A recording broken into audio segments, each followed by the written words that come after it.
Okay, I'm here together with David Terrar from the Agile Elephant, our partner in our conference and our Enterprise Digital Summit in London.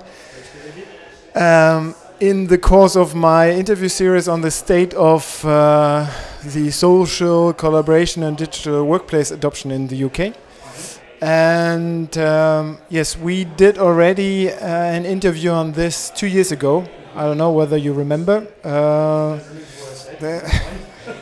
At that point, as far as I remember, you stated that certainly there is some kind of social collaboration adoption in the UK, but it's very limited in regards to the business scope of those projects. That it's mostly positioned in the field of better internal communications, but not better internal collaboration. Has this changed yet? I think there's definitely been a change. I think the world has started to talk about digital transformation in a big way, and obviously there's a lot of hype around that term, and it needs to be understood and explained properly. But I think because of that presence of digital coming into the mind, there's a lot more talk of there's a lot more discussion on enterprise social networks and collaboration solutions across the organisation. A lot more people investigating the topic, and we think this is right because it's becoming clear to us that actually having a good enterprise social network is one of the enabling factors to actually help digital transformation in your organisation. So we definitely see a shift. So the threat on the business model, the digital threat, the companies are feeling the threat, are you saying? Is that right?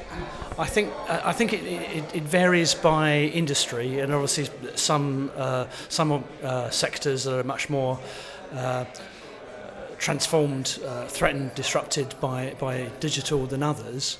But I think the average person in business recognises that we're living in a very different, fast-moving world, and that the planning horizons are changing, and we have to think in terms of maybe 30 and 60 and 90-day projects rather than 3 and 4 and 5 year projects. So I think there's definitely a mindset change going on, and people are recognising how quickly we need to react in business today. So yeah, there's definitely movement in people's minds, and consequently a lot of more people. I mean, everyone's jumping on this digital transformation bandwagon. It doesn't matter what technology we're talking about. I got mail-shotted by a CMS company, an enterprise CMS company, the other day, talking about digital transformation. Everyone's including that message into their marketing, which is, on the one hand, a good thing. It also creates a lot more noise that we have to work our way through. But if we look besides the noise, really at the projects out there, and you're saying that we moved from just social communications improvement within the company to social collaboration.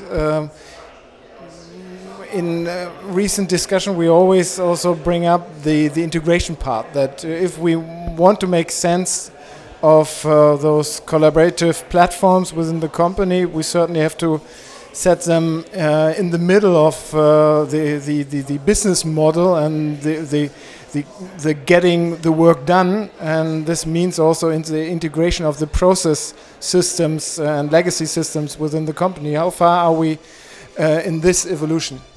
I think it's a good point you raise, and actually I kind of liken this to back in the time of ERP.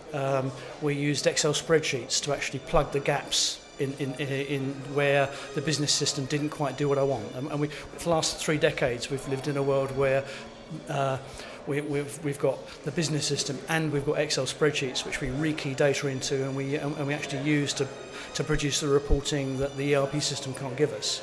And the worry I sometimes have is that in this world of collaboration, we're kind of putting a collaboration layer across the various vertical silos of our applications to actually get people communicating and make the conversations happen and to help the work get done. But in doing that, that kind of horizontal collaboration solution isn't properly connected to the business process and to the data, the legacy data that you still need to drive the company. So for me, the smarter collaboration solutions are the ones that are actually looking to that integration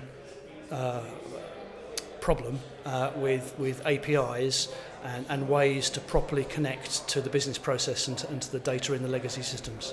It's a key thing. In this field, we have now the new meme about the messaging as a platform approaches. What do you think about that? Well, I mean, I think that's a cool topic. I mean, whether it's Slack or HipChat or Skype for Business or a whole variety of different chat or group chat organised applications. A lot of talk about Slack in particular because of the job they've done in actually the numbers they've got and the amount of money they've raised as a platform. They're addressing a real need, which is that people are not getting the collaboration they want from the existing systems or from old email. So they're serving a purpose. My concern is that these are good things if we can properly connect them into the legacy applications and so that they properly drive the value in the business. So, however, I also see a lot of people who use that kind of product where they're saying they're great for day-to-day communication, but if I want to go back to a conversation that I had a week ago or a month ago or 3 months ago, it's a nightmare finding things.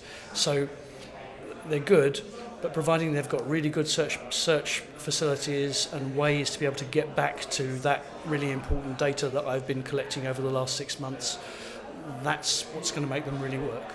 So I have a worry, but it can be solved. So your worries are in this regards to that we're falling back to the social communications part only. That's my worry, and Jason Fried did a really great blog post about it recently with a kind of an image of the person kind of stuck in a hamster wheel and suggesting that actually group chat is kind of like being involved in an open-ended meeting that runs all day with random participants and no agenda.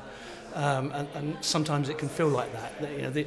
These things can be useful, but they have to be properly fixed, connected to the context of the way work is done, and properly connected to the data that we need to get the work done.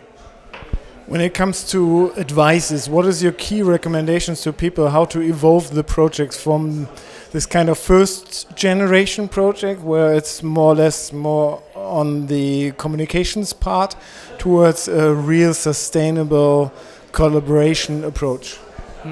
I think that for me it's all about looking to the key building blocks to get people involved. So it's all about having the right leadership, having the right education for those people so they understand the tools, putting the right ingredients in place to make this kind of thing work and to get the adoption going. Of course, picking the right tools is important, but actually the behaviours associated with actually using them and getting value out of them are actually much more important. Great. Thank you for the interview. Thank you.